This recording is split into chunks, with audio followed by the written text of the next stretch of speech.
예, 오늘은 제가 최근에 본 영화 오두막인데 그걸 소개해 준 분이 여기 있어요.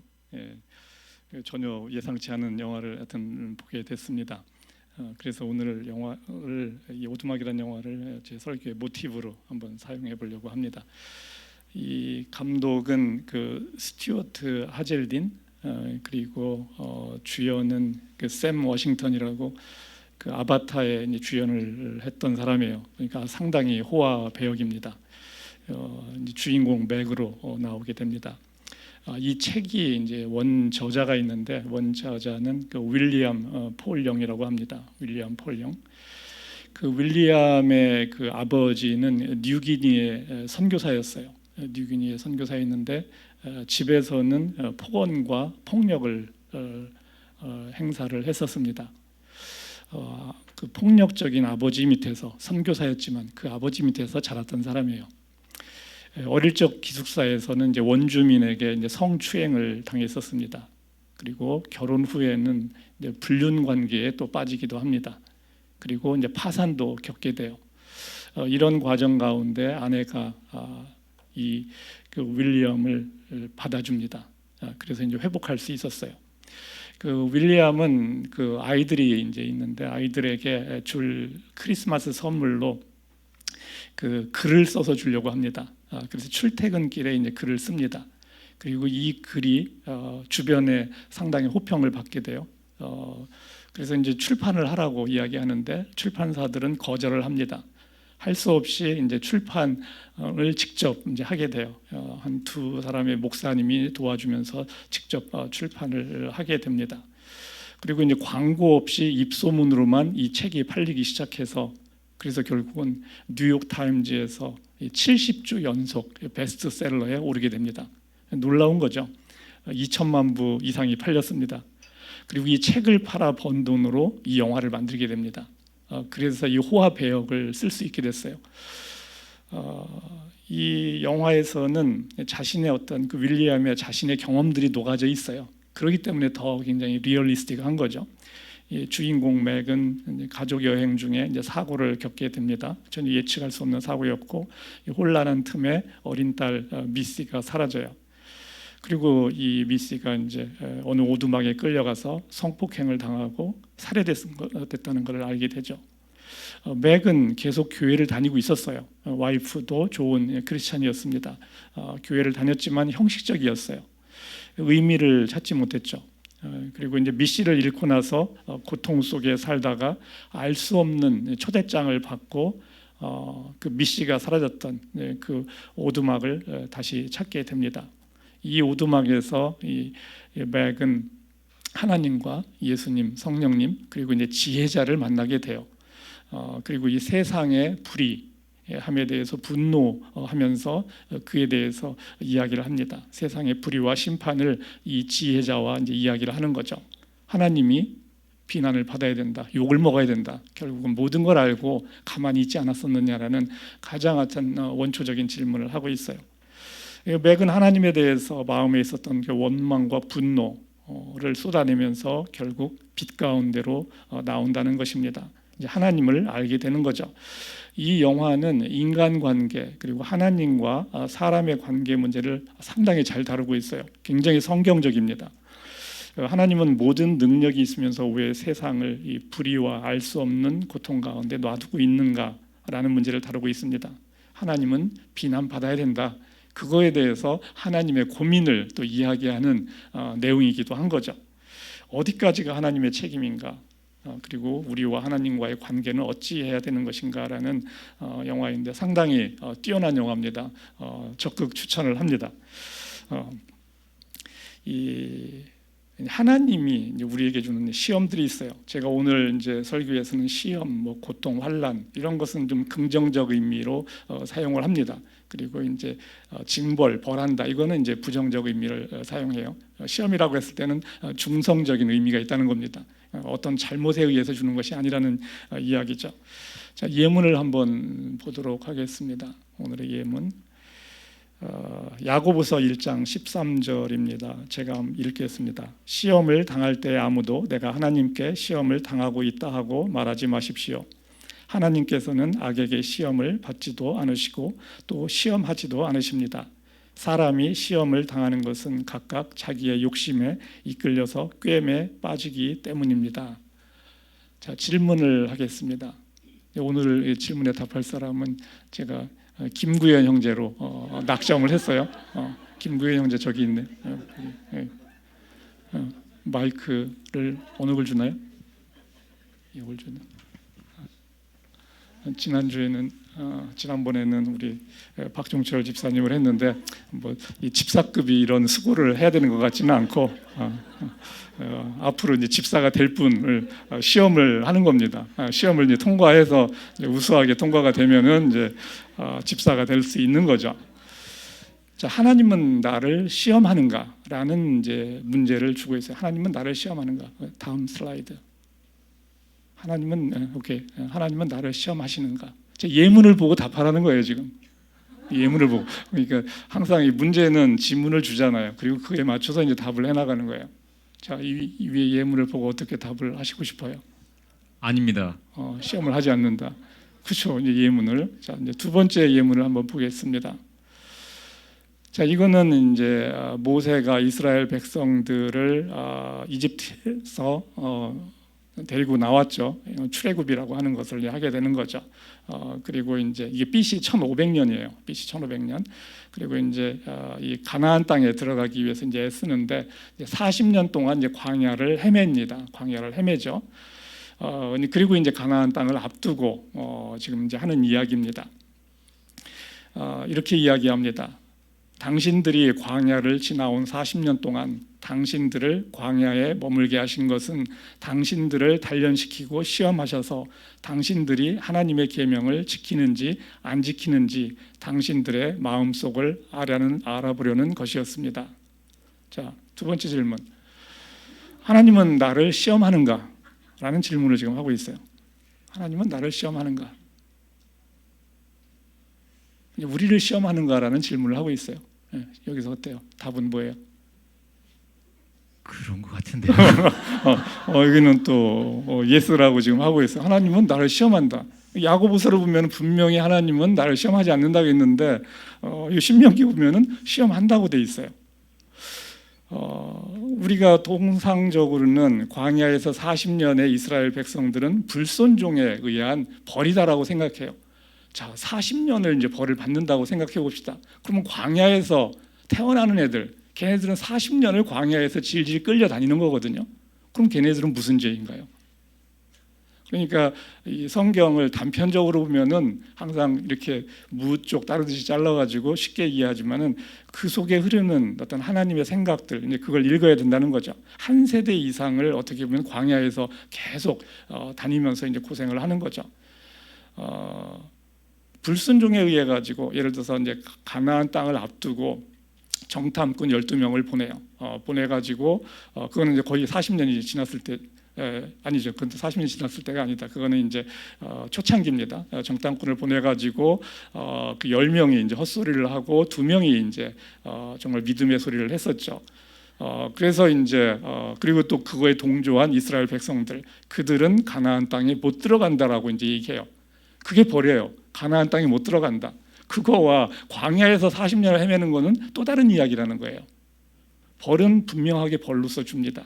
그리고 이스라엘 백성들이 이집트에서 나온 다음에 이제 광야에서 뭐 다니니까 힘들겠죠. 목도 마르고 뭐 하고 그러다 이제 고기 생각이 나서 고기 안 준다고 또 막 불평하잖아요. 그러니까 또 메추라기를 확 뿌려서 줍니다. 막 메추라기 쌓였어요. 그 메추라기 고기를 먹었나요? 못 먹었나요? 못 먹어요. 사실은 막 주고 나서 막 먹으려고 하는데 씹히기도 전에 또 막 하나님께서 화가 나셔가지고 또 벌을 줘요. 그래서 재앙을 막 내립니다. 그건 또 벌이에요. 그러니까 시험이라고 할 때는 중성적 의미가 있는 거예요. 그러니까 이거는 벌하고는 다르다는 거예요. 하나님이 벌을 줄 때는 벌이라고 얘기해요. 근데 모든 거를 다 시험을 벌로 연결시키는 거는 아니라는 거예요. 물론 대부분 우리가 시험을 받는 거는 자신의 유혹받아서야, 세상에서 내 욕심을 이루기 위해서, 제가 보기에는 개인적으로는 한 70-80%는 내가 유혹받아서 내가 원하는 것을 얻기 위해서 스스로 이제 힘든 가운데 들어가는 것이 상당히 많아요. 그렇지만은 그렇지 않은 것도 상당히 많다는 겁니다. 시험하지 않는 하나님, 시험하는 하나님. 그럼 어느 것이 맞습니까? 둘 다 맞는 거죠. 하나님은 시험도 하시지만 시험을 또 안 하는데 우리가 스스로 시험에 끌려가는데 그거는 유혹받은 거죠. 이제 그것은 시험이 아니고 어떻게 보면 자기가 벌을 받는 거예요. 유혹받아서 끌려갔기 때문에. 자, 예문 3번을 보겠습니다. 시편 87편 15절. 이것은 이제 밤낮으로 하나님께 울부짖는 자의 기도예요. 한번 여기 읽어보도록 하겠습니다. 같이 읽겠습니다. 나는 어려서부터 고통을 겪었고 지금까지 죽음의 문택에서 살아온 몸이기에 주님께로부터 오는 그 형벌이 무서워서 내 기력이 다 쇠잔해지고 말았습니다. 자, 어려서부터 고통을 겪었다. 이거는 알 수 없는 고통일 것 같아요. 그런데 이제 어떤 때는 또 형벌이라고 막 지금 표현을 하고 있어요. 이거는 또 벌을 받는 부분도 있어요. 근데 이 사람은 지금 줄창 지금 같은 고통을 받고 있어요. 자기가 죄 없이 고통을 받은 것도 있고 뭐 죄져서 받은 고통도 있는 것 같아요. 그런데 일평생을 지금 이 사람은 고난을 받고 있어요. 이것을 죄와만 연결시킬 수는 없다는 거예요. 그러니까 이 사람의 죄와만 연결시킬 수 없다는 것이에요. 그래서 자, 우리는 그러면 이제 하나님을 선하신 분이라고 막 노래를 합니다. 정말 하나님이 정말 선하신가라는 그 질문을 또 한번 생각해 보는 거예요. 하나님은 정말 선하신가? 자, 질문 세 번째입니다. 하나님은 우리가 생각하는 악을 행하시지 않는다. 이게 사실입니까? 거짓입니까? 하나님은 우리가 생각하는 악을 행하시지 않는다. 좀 난이도가 올라갔어요. 야, 하나님이 악을 행한다? 이건 아니지 라는 생각이 들 수도 있고, 근데 괄호 쳐놓고 우리가 생각하는 이라는 말을 지금 넣어놨어요. 자, 이거는 그냥 OX를 묻는 문제예요. 예. 하는 악을 행하신다. 1번이요. 악을 행하신다라고 했어요. 그죠? 악을 행하신다. 하나님은 선이신데 어떻게 악을 행할 수 있나? 자, 하나님은 보면은 이제 재앙을 줍니다. 뭐 이스라엘 백성들이 잘못하면 막 재앙의 사자를 내려보내서 벌을 줘요. 그러면 이게 하나님이 한 겁니까? 재앙의 사자가 한 겁니까? 하나님이 어떻게 보면 살인 교사를 하신 거잖아요. 자기 손에는 피를 안 묻히고 재앙의 사자를 통해서 피를 묻히는 거잖아요. 저는 이게 더 악질이라고 보거든요. 사실은 이게 더 악질이라고 봐요. 왜냐하면 살인자보다 더 나쁜 게 교활하게 살인을 하도록 부추겨서 자기는 빠지는 거잖아요. 하나님은 우리가 생각하는 악을 행하시는 분이에요. 우리가 생각하는 악을 행하셔요. 그런데 하나님은 스스로를 선이라고 또 얘기해요. 어떻게 보면 참 뻔뻔스러운 거잖아요. 우리가 생각하는 악을 정말 많이 행하거든요. 구약에서 보면은. 그런데 하나님이 정말 선하신가? 이 질문을 지금 하고 있는 거죠. 많은 경우에는 하나님은 악을 알지만 악을 행하시지 않는다라고 그렇게 이제 이해하는 분들도 있어요. 하나님을 선하신 분이니까 어떻게든지 이해를 해야 되잖아요. 악을 알지만 악을 행하시지 않는 분, 이제 그렇게 하고 싶은 거죠. 하나님을 미화할 필요 없어요. 미화할 필요 없어요. 하나님은 하나님 있는 그대로를 봐야 되는 거죠. 여러분이 하나님을 미화한다고 하나님이 영광 받는 거 아니에요. 하나님을 아는 게 중요한 거지, 하나님이 그저 그냥 좋으신 분, 근데 속마음은 좋으신 분이 아니야. 그런데 배우기를 좋으신 분이라고 배웠기 때문에 그냥 계속 좋으신 분이라고 하는데 속은 아니야. 그거는 어떻게 보면 립 서비스를 하는 거잖아요. 그 말을 듣고 하나님께서 기뻐할까? 그렇지 않다는 거예요. 진실된 마음으로 자신의 마음을 얘기해 줘야 되죠. 하나님께. 그게 이제 솔직하다는 거죠. 시험은 우리를 힘들게 합니다. 시험은 우리에게 고난이죠. 그리고 시험이라는 것은 우리에게 악같이 보이죠. 왜냐하면 힘드니까, 힘들게 하는 건 이건 악이라고 생각을 하는 거죠. 고난이 결코 우리 생각에는 선이라고 여겨지지 않는 거죠. 하지만 이 악같이 보이는 고난, 이 시험이 우리에게는 유익한 겁니다. 우리를 하나님 안에서 자라나게 하기 때문에 그러한 거예요. 우리를 성숙하게 하는 거죠. 시험이 오면 이게 누구의 잘못이냐라고 우리는 따지고 싶어 하죠. 그럴 필요 없어요. 우리의 초점은 다음 슬라이드. 자, 시험의 목적 한번 이 질문도 하나 더 봅시다. 우리의 목적이 뭔지 이제 그 다음에 얘기하죠. 시험의 목적, 틀린 사람을 혼내는 것이다. 우리가 이제 학교에서 시험을 봅니다. 저는 시험을 문제를 내는 사람이에요. 사실 학교에서 학생들한테 시험 문제를 내는 사람이에요. 자, 내가 시험을 보는 목적은 뭡니까? 틀린 사람 찾아서 혼내는 거. 두 번째, 아는지 모르는지 확인하고 알게 하는 거. 어느 겁니까? 2번입니다. 이건 문제가 좀 쉬운 문제예요, 그죠? 상당히 제가 이제 지금 잘 하고 있어요, 지금. 그러니까 지금 틀린 문제가 없네, 지금, 그죠? 머지않아 집사가 될 것 같은데요. 지금 질문 4개를 지금 뭐 다 지금 통과를 하고 있어요. 자, 시험이 없으면 학생들 공부 안 해요. 시험이 없으면 학생들이 이거를 알게 할 방법이 없어요. 시험은 중성적인 거죠. 그리고 사실은 좋은 거죠. 시험을 통해서 투덜투덜 거리면서 시험 공부하면서 알아가잖아요. 제가 중학교 때 가만히 생각하니까 시험 보는 날이 기다려졌어요. 근데 저만 그런 건 아니에요. 제가 볼 때는 하전도사님은 더 했을 것 같아요. 왜 시험 보는 날이 기다려지느냐? 그날 가면은 막 재밌는 문제들을 막 보는 거예요. 그러면 내가 이제 막 아는 문제 풀어가면서 막 이제 하는 거죠.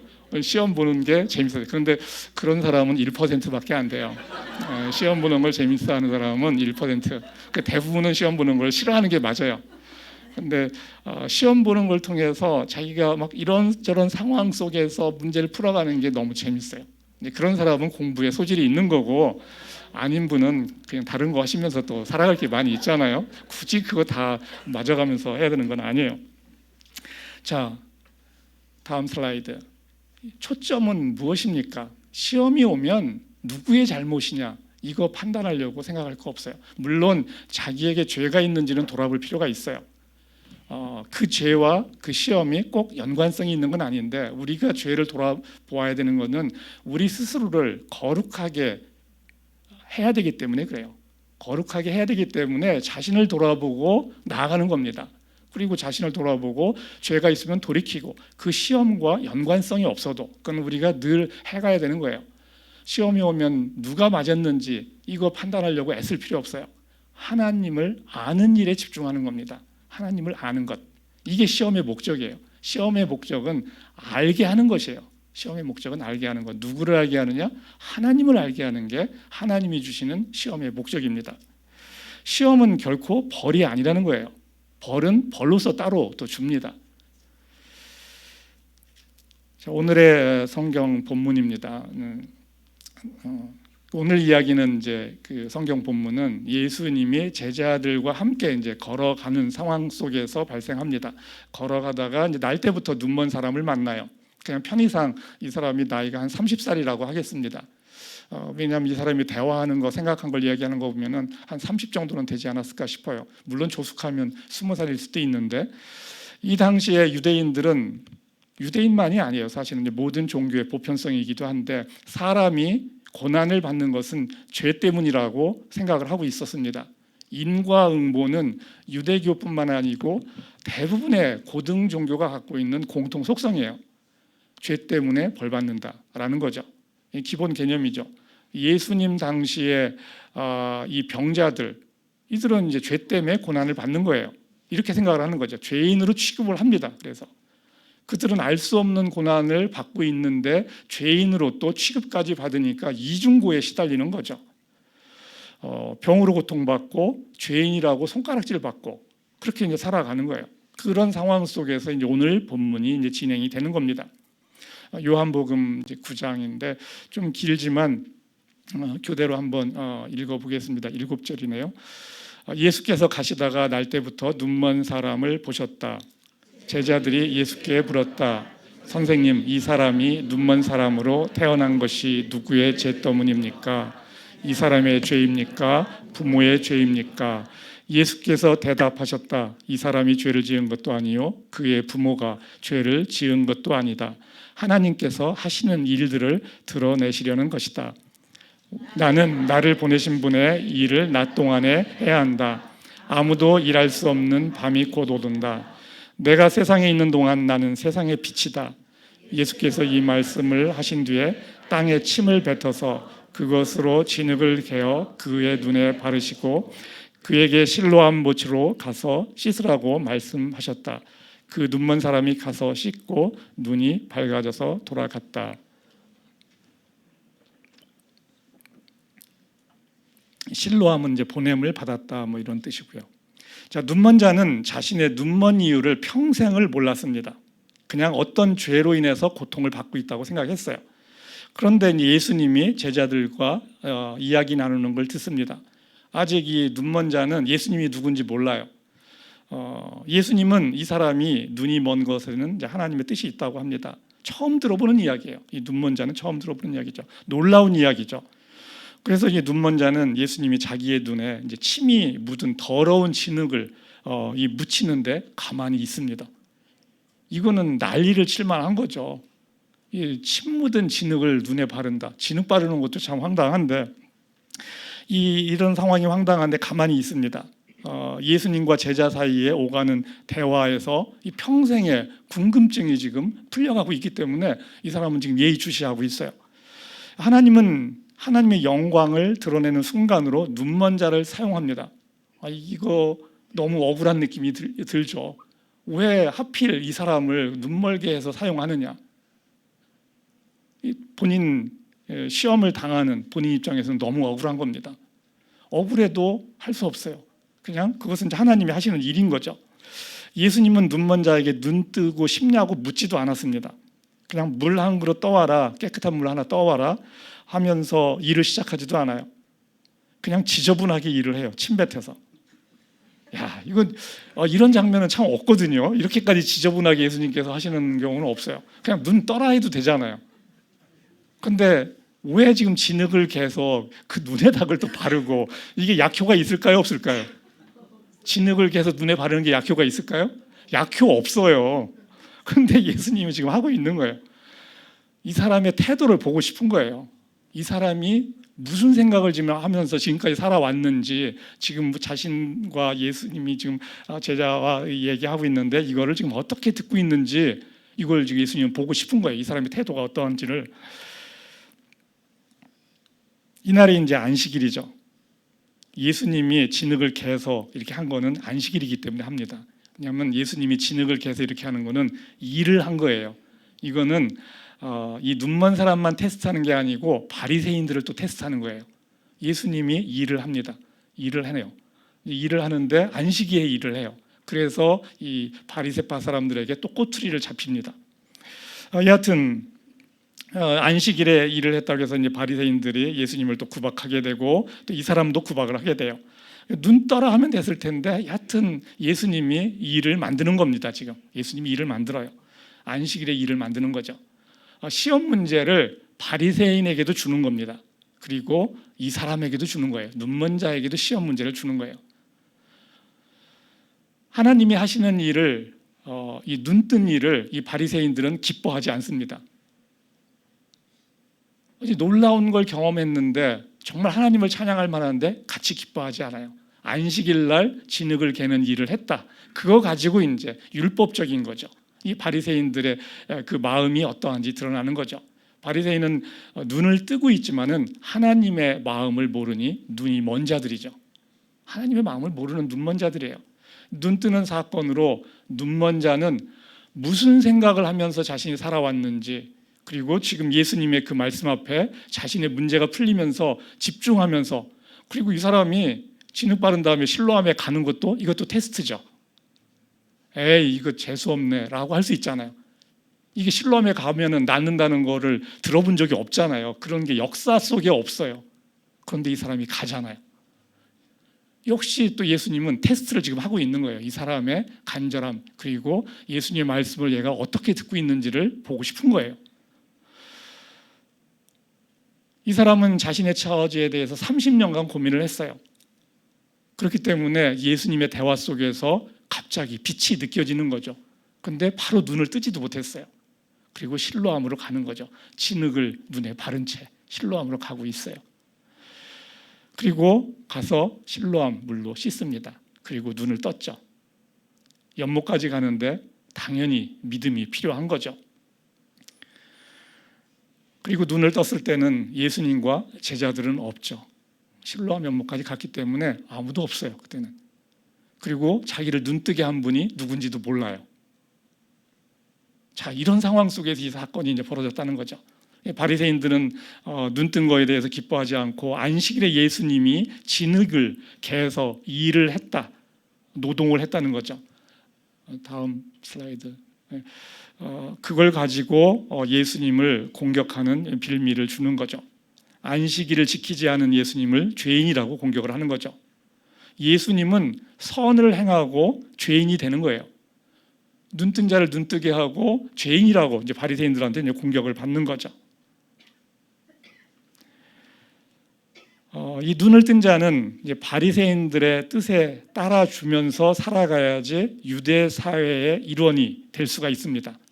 바리새인들이 당시에 종교적으로 리딩을 하는, 이끌어가는 핵심 세력이었어요.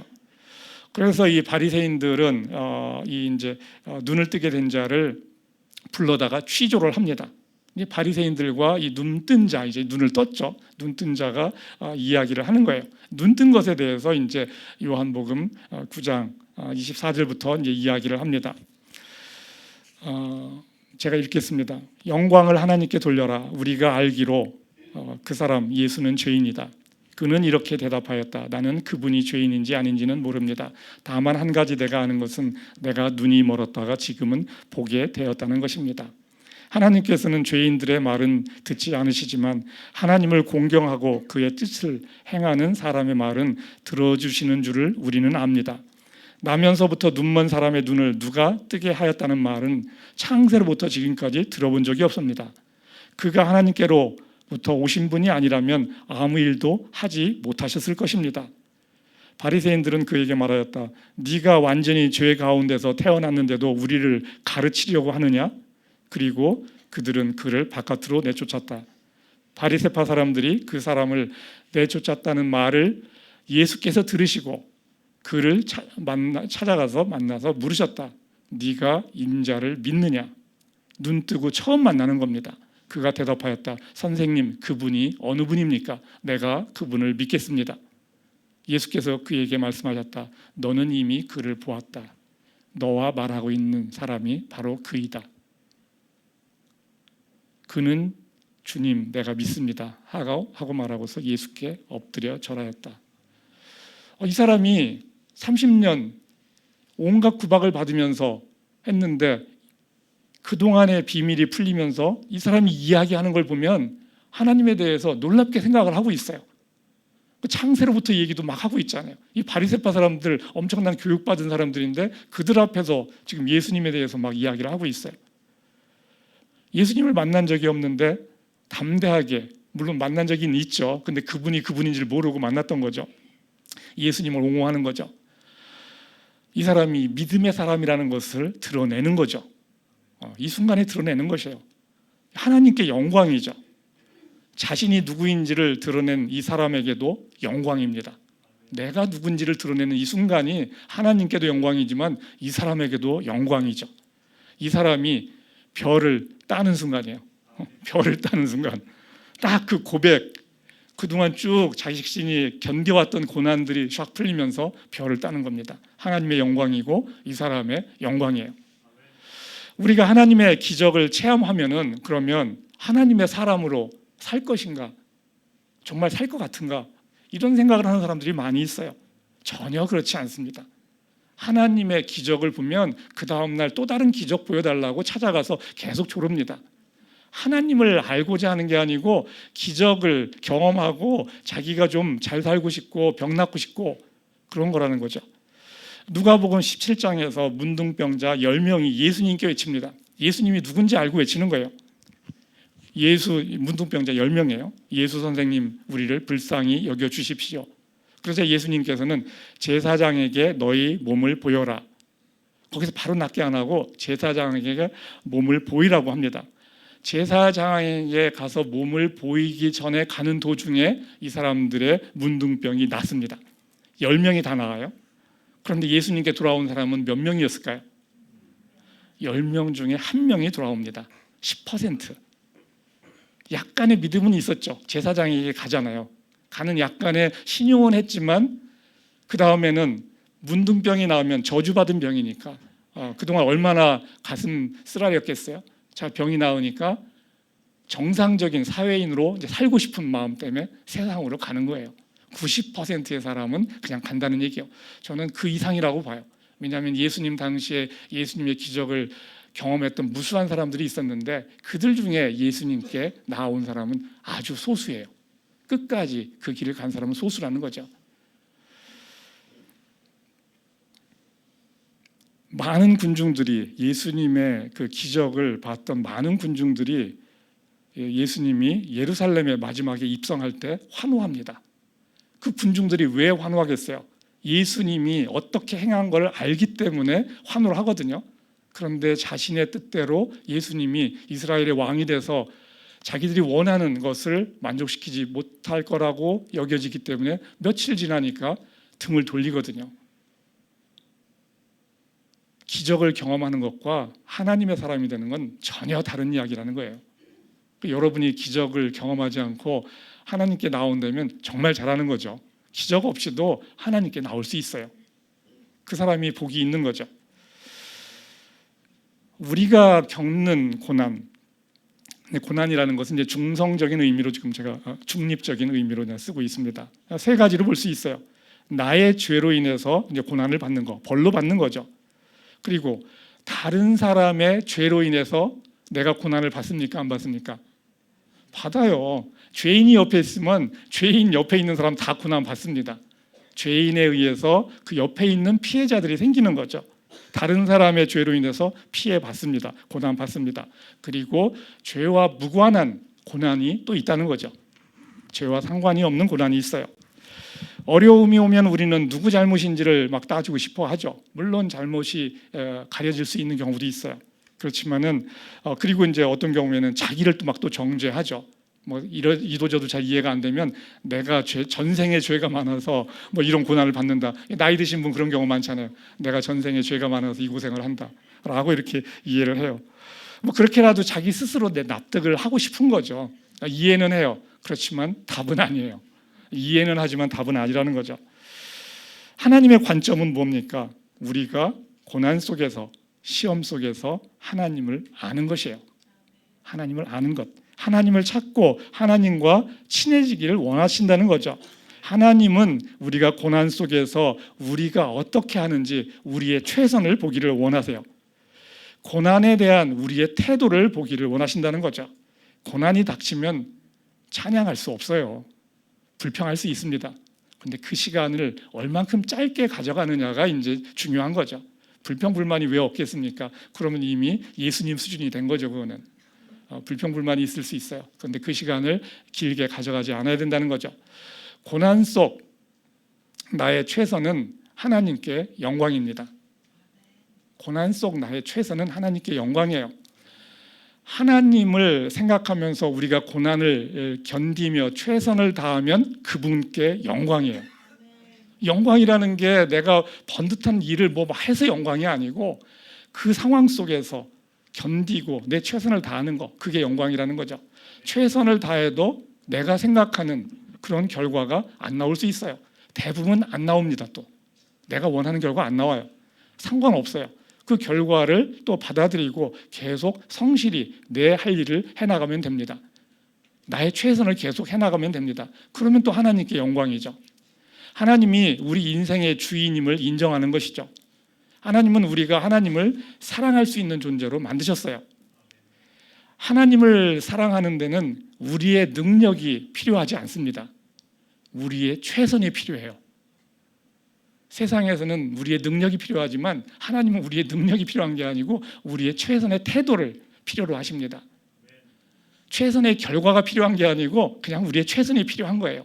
내가 생각하는 좋은 결과, 이거는 환상일 수 있어요.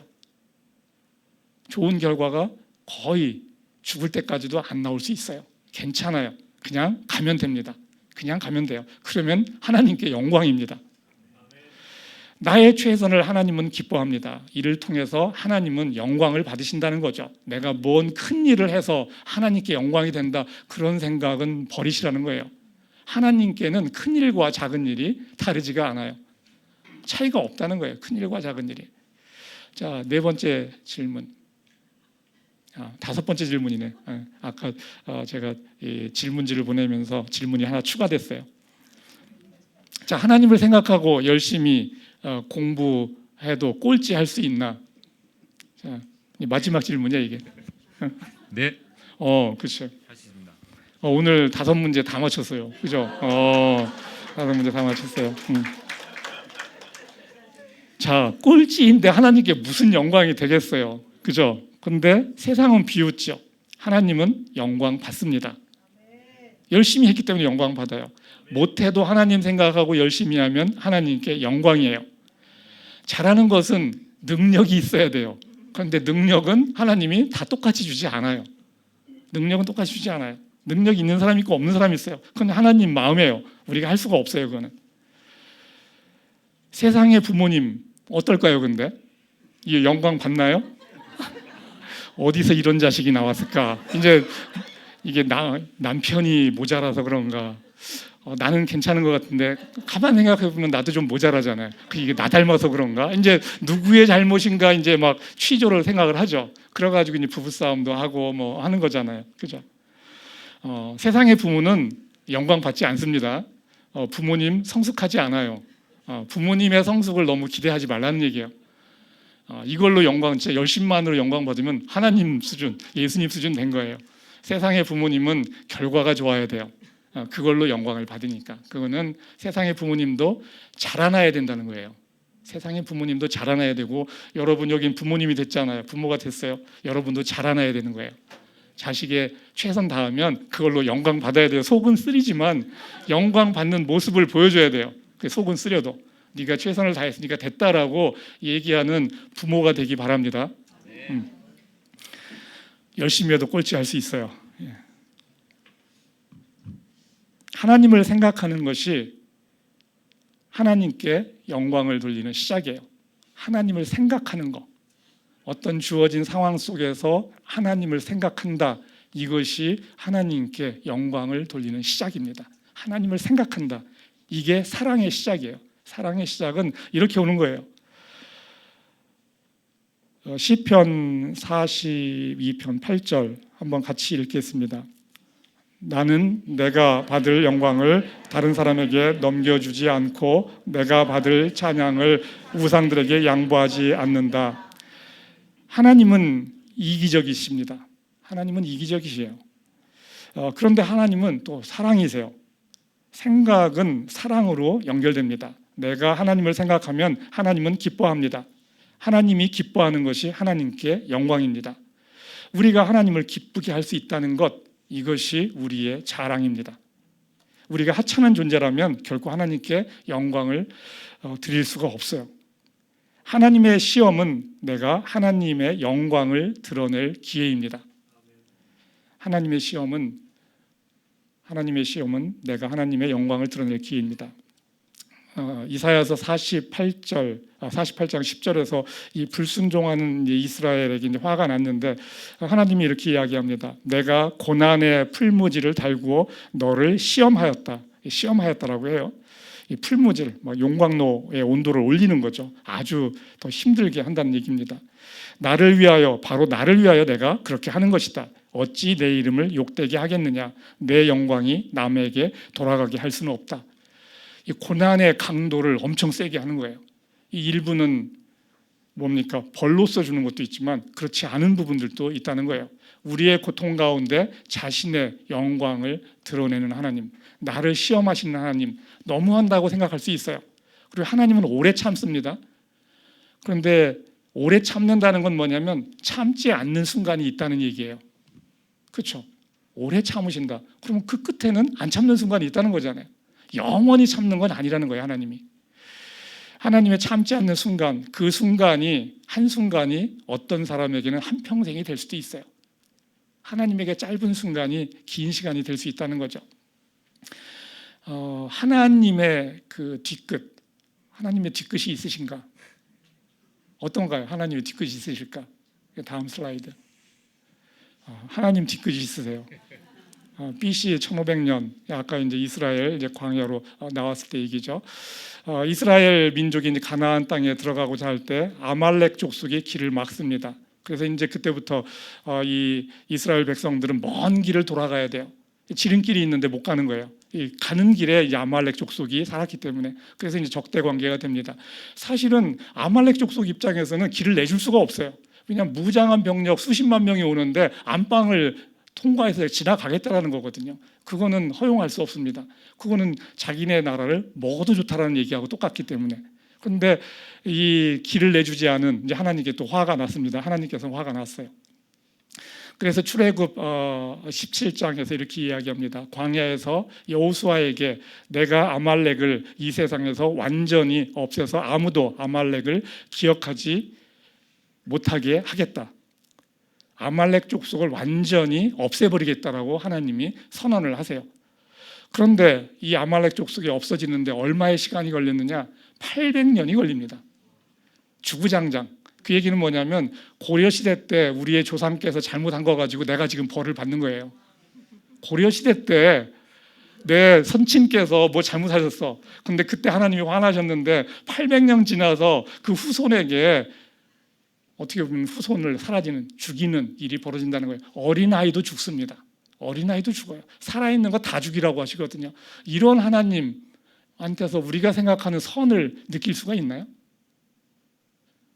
선을 느낄 수가 없어요. 그런데 하나님은 선이세요. 하나님은 선이십니다. 남편의 죄로 아내가 고통받고 아내의 죄로 남편이 고통받아요. 자식의 죄로 부모가 고통받고 부모의 죄로 또 자식이 고통받습니다. 할아버지의 죄로 내가 또 고통을 받을 수도 있어요. 오두막 오늘 영화에서 죄 지은 사람은 죄값을 받고 죄인의 주변에 있는 사람은 피해자로서 고통받는 상황을 보여줍니다. 죄와 죄가 맞물려서 어쩔 수 없이 죽음으로 갑니다. 누구를 심판하여 지옥에 보낼 것인가? 하나님은 이런 상황 속에서 우리를 구원하기 원하신다라는 게 하나님의 메시지입니다. 예수님을 통해서 우리를 구원하기 원하신다는 거죠. 우리가 알 수 없는 고난, 너무 억울해 보이는 힘든 상황 속에서 구원의 문을 여튼 열어주신다는 거죠. 그 구원이 영원한 생명입니다. 그곳으로 들어가야 된다는 거죠. 하나님을 생각하고 잘 견디면 하나님께 영광입니다. 하나님을 생각하고 잘 견디면 하나님께 영광이에요. 별을 따는 겁니다. 별을 따는 순간이 되는 거죠. 억울한 고난에 대해서 하나님을 잠시 원망해도 좋습니다. 하나님께 나가서 억울하다고 말해도 좋아요. 사람에게 가서 원망하지 마시고 그리고 견디세요. 하나님이 칭찬하십니다. 별을 따는 순간이 되는 거죠. 물론 감옥에 가도 별을 딴다라고 얘기해요. 별 단다고 하죠. 그건 어둠의 별이고 이건 이제 빛나는 별이에요. 여기에도 보니까 별 따신 분이 계신데 감옥에 가서 별 딴다고 해서 진짜 세상에서 악한 일을 행했느냐? 그것도 아니에요. 감옥에 간다고 다 악한 일을 행한 거 아닙니다. 억울한 고난을 또 받는 거예요. 그것도. 하늘의 별도 수명이 있습니다. 그거 몇십억 년 못 살아요. 하늘의 별도.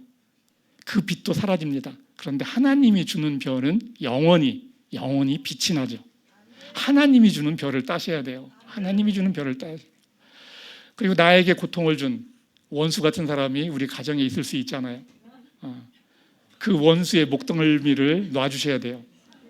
그 사람을 놔줘야 나에게 자유가 옵니다. 그 사람의 죄조차도 감사할 수 있게 되죠. 그의 죄가 아니면 내가 하나님께 절실하게 나갈 수가 없습니다. 원수가 받아야 할 벌은 하나님이 처리하게 기회를 주세요. 하나님이 처리하게 해주세요. 그 사람은 평생 그 죄로 고통받을 수도 있어요. 나는 그 사람의 죄로 더 성숙하게 나가면 돼요. 이 시험을 통과하라는 거죠. 별을 따는 거죠. 내 죄로 내가 벌을 받으면 별 따는 거 아니죠. 그런데 내 죄가 아닌데 내가 시험 속에 있다, 고난 속에 있다, 별을 따는 순간이 된다는 거죠. 몇 개까지 딸 수 있을지는 모르겠어요. 세상에서는 최대가 5개인데 5개는 한번 따시기 바랍니다. 별을 딸 수 있는 기회를 준 원수를 감사할 수 있어요, 없어요? 어렵죠. 바로 감사할 수 없어요. 그렇지만 생각해보면 감사할 수 있죠. 생각해보면 감사할 수 있어요. 바로는 감사할 수 없어요. 별을 딸 기회를 줬잖아요. 고난을 통해 별을 달아봅시다. 그게 제가 원하는 메시지입니다. 하나님을 알아가는 과정이죠. 죄 짓고 벌 받는 사람, 그 사람은 평생을 근신하며 살아야 할 수 있어요. 근신의 시간이 이 사람에겐 유익합니다. 왜냐하면 다른 죄를 짓지 못하니까. 지나간 죄는 어쩔 수 없지만 새로운 죄를 덜 짓게 되니 감사하죠. 근신의 시간이 너무 길면 길다고 하나님께 하소연하세요. 너무 깁니다. 근신의 시간이 너무 깁니다. 너무 힘듭니다. 하나님께 하소연하세요. 그러면 하나님은 이 하소연도 기뻐하세요. 하나님은 하나님을 찾는 자를 기뻐하세요. 하나님을 찾는 자를 기뻐하십니다. 하나님의 근신 시간을, 하나님이 준 근신 시간을 하나님 보시기에 진정성 있게 잘 보내면 하나님은 별은 못 달아주지만 그렇지만 뭔가를 주실 거예요. 뭔가를 주십니다. 이제 그걸 기대해 볼 수 있어요. 주님을 찾는 것이 주님께 영광입니다. 주님을 찾는 것이 주님께 영광이에요. 시편 9편 10절 한번 같이 읽겠습니다. 주님을 찾는 사람을 주님께서는 결단코 버리지 않으심으로 주님을 이름을 아는 사람들이 주님만 의지합니다. 내가 죄를 져서 주님을 찾든 알 수 없는 고난으로 주님을 찾든 좋습니다. 주님을 찾으라는 거예요. 주님을 찾으라는 겁니다. 주님을 찾는 자를 주님은 결코 버리지 않는다라고 아주 강하게 지금 표현하고 있어요. 이 말씀 붙들고 주님을 찾는 자가 되어야 됩니다. 찾고 찾으면 만나 주시겠다고 합니다. 그러면 그분과의 자녀 관계가 되는 거죠. 내가 할 수 있는 것은 그분을 찾는 것입니다. 그것이 나의 최선이기 때문에 그러합니다. 그리고 하나님이 나를 만나기를 더 원하세요. 하나님이 나를 만나기를 더 원하십니다. 하나님은 나의 간절함이 얼마나 큰지 보시려고 바로 만나주지를 않으세요. 이게 하나님의 참 어려움이에요. 바로 만나주면 좋겠는데 바로 안 만나요. 왜냐하면 너의 간절함이 얼마인지를 나는 보고 싶다라는 게 하나님의 또 메시지라는 거죠. 그러니까 계속 찾는 것이 여러분이 할 수 있는 것입니다. 주님이 이사야서에서 이렇게 이야기합니다. 이사야서 45장 19절 같이 읽겠습니다. 나를 허무하게 찾아라 하지도 않았다. 나 주는 옳은 것을 말하고 바른 것을 아닌다. 주님을 찾고 찾으면 만나주십니다. 우리의 노력을 헛되게 하지 않아요. 주님을 의지하는 것이 주님께 영광입니다. 부자가 천국에 들어가기 어려운 이유, 주님을 찾을 일이 없어요. 세상에서 능력 있는 사람이 주님을 찾지 않는 이유, 자신의 능력으로 해결하니 주님을 찾을 이유가 없습니다. 그래서 그들이 천국에 들어가기 어려운 거예요. 세상의 복이 진짜 복이 아니라는 거예요. 그들은 복받은 자죠. 세상에 부자 능력 있는 자, 세상에서 복받은 사람이에요. 그들은 주님을 찾을 이유가 없어요. 찾아도 간절함이 없어요. 그러니까 하나님을 알 길이 없어요. 여러분이 복 있는 자가 되는 것입니다. 하나님의 신실함, 하나님은 행한 대로 갚으신다. 뿌린 대로 거둔다. 인과응보. 시편 62편 항상 장과 편이 헷갈리는데 62편 11절 한번 같이 읽겠습니다. 나는 두 가지를 배웠다. 권세는 하나님의 것이요 한결같은 사랑도 주님의 것이라는 것을 주님께서는 각 사람에게 그가 행한 대로 갚아주십니다. 우리가 행한 대로 갚아주세요. 그런데 잠시의 이 땅에서는 볼 수가 없어요. 잠시의 우리의 인생 가운데는 볼 수가 없을 수 있어요. 억울해하지 마세요. 우리가 이 인과응보, 뿌린 대로 거두는 걸 보려면 여러분이 영생을 해야 됩니다. 하나님이 진짜 뿌린 대로 거두게 해주시는구나 라는 걸 확인하려면 여러분 영생해야 돼요. 이 땅에 사는 동안 악이 승리하는 모습 너무 많이 보고 죽을 때까지 그 문제 해결 못합니다. 그런데 여러분이 영생을 하면 그 사람이 그렇게 되는구나 라는 거를 다 봐야 되는데 여러분이 영생 못하면 그걸 볼 수가 없잖아요. 고린도후서 4장 17절 같이 읽겠습니다. 지금 우리가 겪는 일시적인 가벼운 고난은 비교할 수 없을 정도로 영원하고 크나큰 영광을 우리에게 이루어 줍니다. 억울하게 죽은 사람들 세상에 많습니다. 만약 그들이 천국에 살아있다면 억울할 거 없잖아요. 그리고 세상에서 어릴 적 죽은 애들, 정말 눈에 넣어도 아깝지 않을 그런 아이들 죽는 거, 얘네들을 하나님이 돌보고 계시고 영원한 곳에 살고 있다면 억울할 거 없잖아요. 그죠? 그러면 억울할 것이 오히려 감사함이 될 수 있는 거죠. 하나님이 왜 선한지, 왜 선하다고 하시는지 알려면 여러분은 영생을 해야 돼요. 상 같은 거를 우리는 이 땅에서 받기를 원합니다. 상을 받기를 원해요. 하나님을 생각하며 최선을 다해서 살고 이 세상에서 좋은 결과로 보상을 받았다면 하나님 나라에서의 영원한 상은 그 크기가 작아져요. 다음 슬라이드. 상은 같은 내용으로 두 번 받지 못해요. 이 세상에서 여러분이 하나님이 주는 세상의 인정, 하나님이 그것을 허락한 겁니다. 세상의 인정을 받죠. 저도 세상의 인정 받고 싶어 해요. 받으면 하나님 나라의 상은 그만큼 줄어들어요. 어쩔 수 없어요. 같은 내용으로 상 두 번 안 주는 거는 불문율입니다. 이게 하나님의 공평함이에요. 그러니까 하나님 나라에서 큰 상 받고 싶으면 세상에서 인정해주면 여러분은 반납해야 돼요. 제발 세상에서 인정하지 말라고 뿌리치셔야 되는데 이미 인정이 온 걸 어떻게 해요? 인정 왔는데 괜히 그거 거절하는 그 겸손함 보이려고 하지 마세요. 이미 인정이 왔는데 뭐 그거 거절한다고 거절이 되겠어요? 그냥 받으시고 영원한 곳에서의 내 상은 작아지는구나. 그냥 그걸 스스로 깨닫고 겸손해지시면 돼요. 세상의 인정으로 우리는 교만해질 수 있거든요. 근데 그것이 내 진짜 영원한 상을 작게 한다는 걸 알면 겸손해지죠. 예, 오늘 말씀을 정리하겠습니다. 세상에서 많은 고난이 옵니다.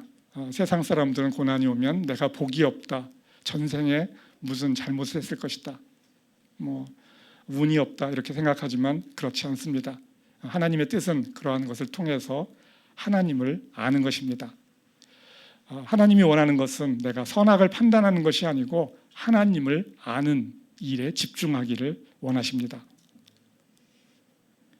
하나님은 자기 자신을 위해서 세상을 만드셨어요. 그리고 하나님은 이기적이십니다. 하나님은 이기적이세요. 하나님은 우리가 하나님을 알기를 원하세요. 그런데 하나님은 선이십니다. 우리가 생각하는 착한 분과는 거리가 있다는 거죠. 하나님의 선과 사랑이 무엇인지 세상 사는 동안 알아야 되고 그리고 다 알지 못합니다. 그래서도 영생을 하며 우리는 알아갑니다. 영생을 하며 그분의 선하심과 사랑이 무엇인지를 알아가는 거죠.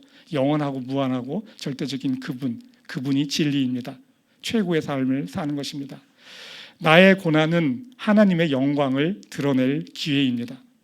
별을 따는 순간입니다. 나의 고난은 하나님의 영광을 드러내는 순간이에요. 별을 따는 순간입니다. 하나님을 알아가는 통로로 고난을 사용하십니다. 하나님을 아는 것이 하나님께 영광입니다. 영원 속에서 하나님은 행한 대로 갚으십니다. 영원 속에서 하나님은 행한 대로 갚으십니다. 인과응보는 영원 속에서 이루어지는 것이지 짧은 인생 가운데 확인할 수가 없습니다. 자, 끝으로 시편 9편 10절 읽고 마치도록 하겠습니다. 주님을 찾는 사람을 주님께서는 결단코 버리지 않으시므로 주님의 이름을 아는 사람들이 주님만 의지합니다. 아멘. 영혼 속에서 하나님은 신실하십니다. 그 신실함을 알아가는 여러분이 되기를 주님의 이름으로 축원합니다. 예, 기도하겠습니다.